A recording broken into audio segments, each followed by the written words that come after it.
whaatala nei fo ia o le mai lo le tiopolinsia. Na alangai nai le whale ta alo i tuana i mato mai le afi poa na nafi. Leo o le whai mea tonu ma le whaata ua o ainga o whanau o nui tu malo ma le tunu o Samoa. Taula i aisau noa ngā sui whaolioli le tu malo whale ata tasi, whale ata luam, whale ata tolu. Na tu whaata siai la tau tali whaaloalo. I le wala au lia a le whaas whaatua to le tua Samoa utasi.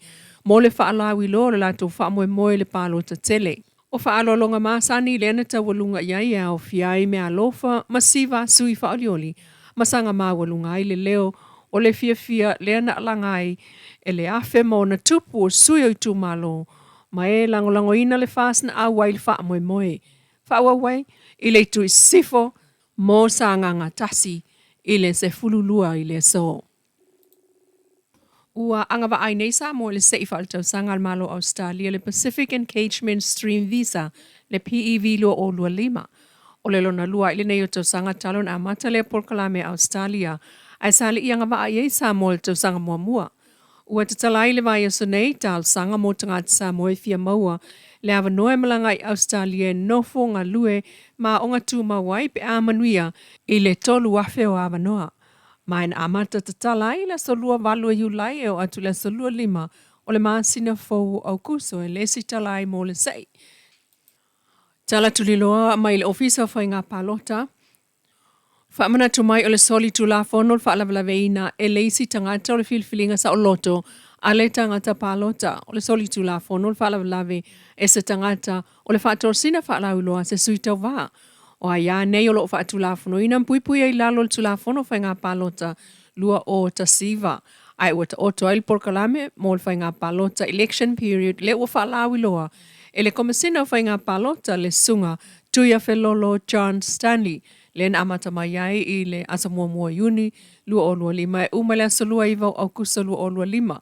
O le soli tulafono so istangata na te whaalaweina le komisina po o sona sui tofia i le whaatinonga o ngā luenga whaal tulafono, ma le whamalo siol tulafono whai ngā palota lua o tasiva. E tolu potu whaamsino o le whaamsinonga tau palota, leo le awala a waimta au palota po tangia isi sui whaolioli whaasanga i isi fo matai o tau wal palota tele. O talo sanga ai le isi sui e whaale au ngā le isi sui. To iwa tangi leo lo toi na ua whaawi i tual tangia se manu nuu sua whaasanga Yamata mua vasati pulufana. Whapena foio na ave i tual tangi le tinganga mta whai whasanga ya pipi te vita ta riu. Ai wha tangi lea e whafonga ina le whaamsinonga i lea so. E au fia i le tangi la auli le wate Schmidt whasanga ya whaulusaulo sa Star Wars. Ale vena ale whasanga ya Pepe Christian Fruen. Pa loa Star Wars whasanga ya lea le pule limoni a yafi. Ma le fionga le tinu uwein sa o yalo whasanga ya mua au whalele Mary ta eu. O le vesa fau, le fo iai onam ta upu whatulanga, e au fiai tuala Iosefo Ponifasi o whasanga ya la wano muli vai pau. Tuala Iosefo Ponifasi o whasanga ya wa awao lo fipo. Ma isi mata upu muli mai iai le vai asa oiluma. E nisi o talai na o Samoa leo lo fai masui o Pasifika i le fono. A le lalo langi o mata upu tautu la fono a inga malea ia tau o whanau. O lo usui e peltania tele le vai asol nei.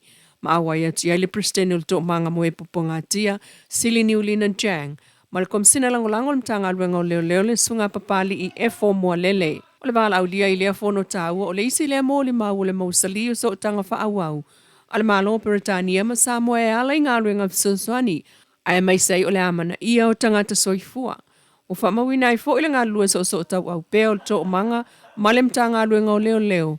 E fi nau le ami o tonu, ma le whaatupuina o le file mu ai o le puipuia ma le lea i o se ola whaalangolango i to tonu o ainga.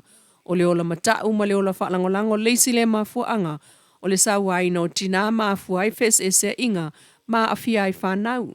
Peita el whaatau o le aia tau o whanau ma le tau sia o le angai whanua Samoa e pe o le ola ane o le tamaititi ilo na ainga i mātua e a onga soifua manuia isi na aia te tawal tamaititi o lo taula i aile au onanga o whai ele lo tau le campus of Hope tona i mato. Ua whaanga solo le fontanga la langi mta uptau tula fono a inga male aia tawal tamaititi i Cambridge.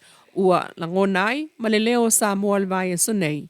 e tuli loa so tanga whaawawa Samoa mai se tunu o lalangi o awai le whono. O loo whamalo sia pea ia lapata inga o timunga mamafa, whautuanga mo lolonga, ma savili marolo sia o lapata inga mo o ngā sami talu mai le 5 i le vaveawa na leila. Talu ai fsai inga o savili ma timunga, le olo ta oto pea i lunga e o Samoa ma au mai a winga lolo wao le tau. Mai le official va ai tau i mulinu u o nei tūlanga e ono anga i malia i saute, i le so mai wha solo ai ina wha aiti tia winga o le tau ni si vaenga. Pai tai o timunga mamafa ai pupu, e ono a fia i le tele o Samoa, mai o loo wha atu mawinai, le awa noe tupu ai lo longa i no fuanga, o lo taulanga, o vai tafe a wala kolosi o ta avale wha apea no fuanga mawa lalo e a fia ngofie. Tala nao nei tu la mai lo le tio Polinisia.